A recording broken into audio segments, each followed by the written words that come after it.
Nuh Peyğəmbər, Nuh sözü Ərəb dilindən Azərbaycan dilinə tərcümə eləyəndə oxşayan, ağlayan,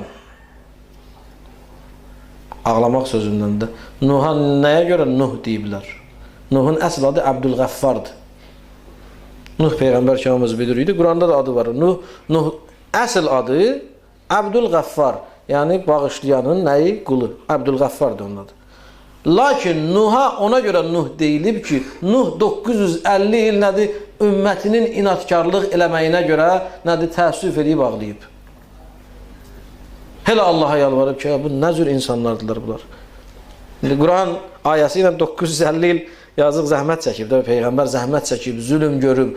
Artıq yenə də 950 il insanları çağırıb, yenə inatkar insanlar ona iman gətirməyiblər. Ona görə də Nuh həmişə fəryad eləyib. Sanki ağı deyib, oxşayıb, ağlayıb öz halına, bu ümmətin halına. Ona görə də Nuh adı verilib buna. Adı Əbdülğəffar olub.